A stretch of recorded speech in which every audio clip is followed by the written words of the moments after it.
What is going on, everybody? Back at it again with another YouTube video, and today I'll be talking about free agency, what happened yesterday and what happened this morning, and obviously the Eagles signing of defensive tackle Javon Hargrave.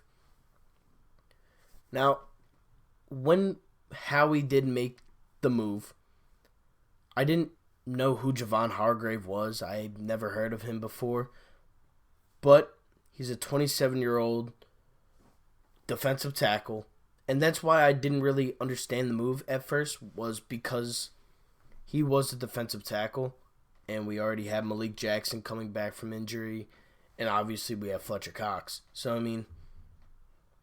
I was a little confused on it at first, but when you really look at it, it does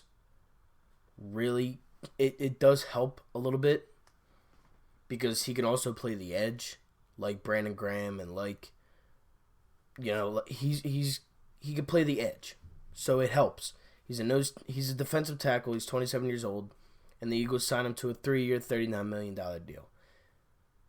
They also do want to keep Malik Jackson in their plan, and they want to have that three-headed monster at defensive tackle with Fletcher Cox, Malik Jackson, and now Javon Hargrave.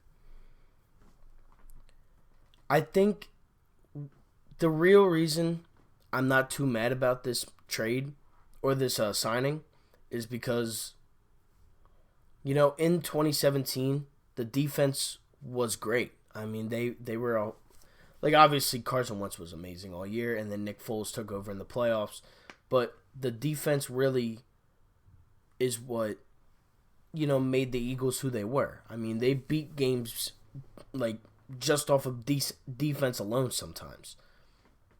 They had a lot of touchdowns that year, the defense. So if you have another guy that can get to the quarterback like Javon Hargrave, it really can't be that bad. It really can't be. You can't really be mad at that.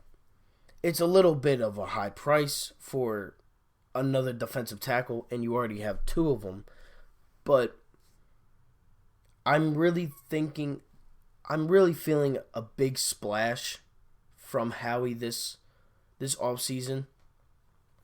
And obviously we still have to sign, Malcolm Jenkins, and we're really hurting at the linebacker position. We're missing now 2 linemen because Vaitai just signed a $50 million deal with the Detroit Lions. So, the Eagles weren't going to pay him that, and we all knew that. So, we're now down 2 linemen,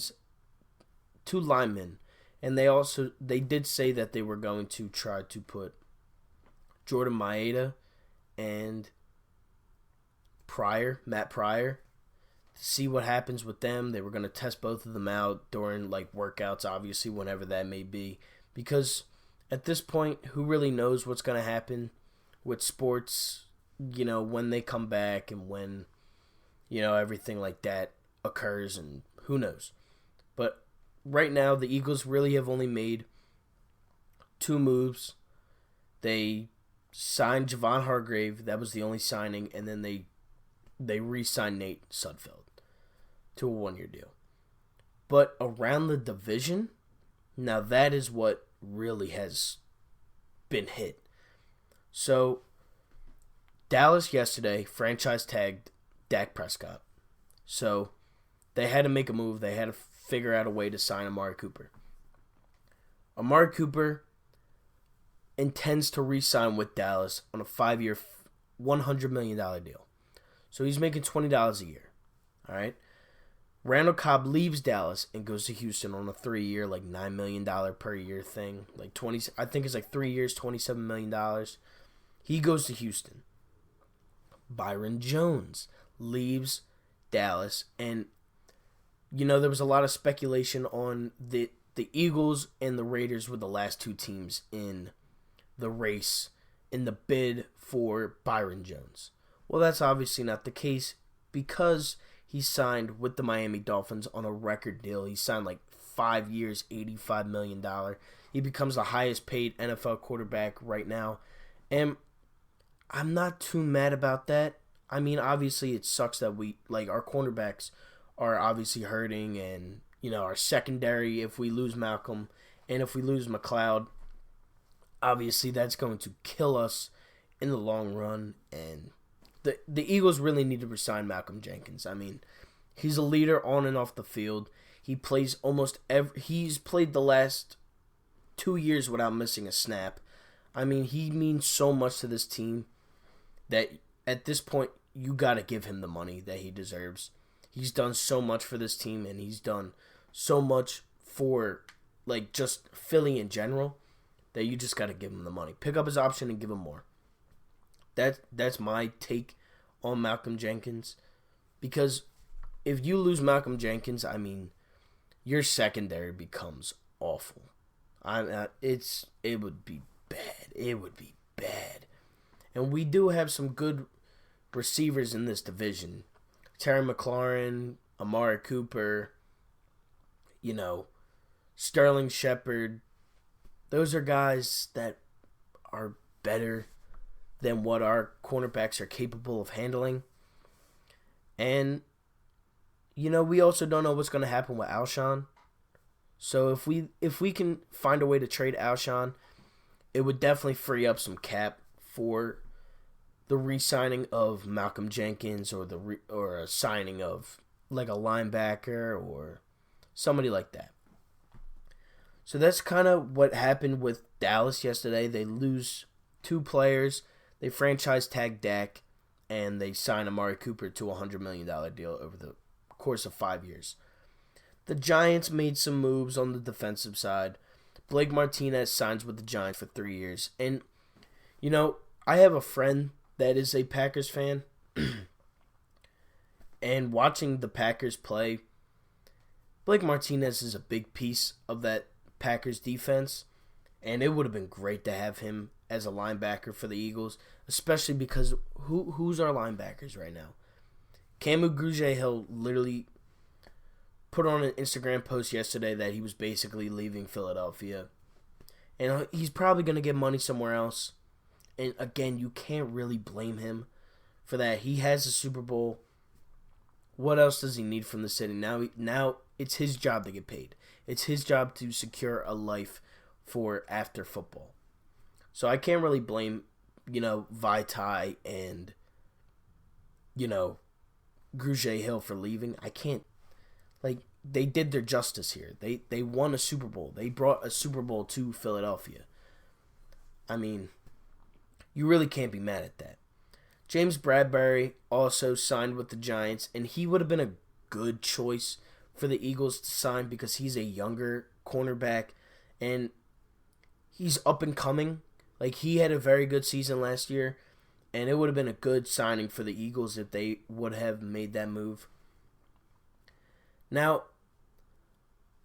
2 other big things happened last night, and I'll get to the one in a minute, but Stephon Diggs was traded to the Buffalo Bills. The Bills traded 3 or 4 draft picks, 1 first-round pick, 4 Diggs, and a 7th. I would have loved Diggs on this team, don't get me wrong. I would have really liked him and Wentz pairing up, but not for that. Not for that asking price. DeAndre Hopkins went for David Johnson and a 4th, I think. And Stephon Diggs just went for a 1st, a 3rd or 4th, and something like that. Something crazy. Diggs is not worth the 1st-round pick, in my opinion. Not for the Eagles' sake. He's younger, yes, and he's probably one of the best route runners in the league. His footwork is insane, but I mean, I would give up a 1st-round pick for D-Hop, but not for Diggs. Nah, it wouldn't. I would have been a little upset. I would have been happy, obviously, because Stephon Diggs is in my opinion, I think he's a top 15 receiver in the league, but he's now in Buffalo, so it takes him out of. So we really don't have to see him for 4 years unless us and the Bills make the Super Bowl, but. It's whatever. I mean, we lose out on another wide receiver sweepstakes with D-Hop which just it really does bother me that D-Hop signed with the Cardinals. And, they basically gave up nothing to get him. Like, I would have given up a first-round pick for D-Hop. He's like 27, and, he's a top 3 receiver in the league. I think he's the second best behind Michael Thomas. But, we lose out on him. He's now an Arizona Cardinal for the remainder of his contract, which was like 3 years or something like that.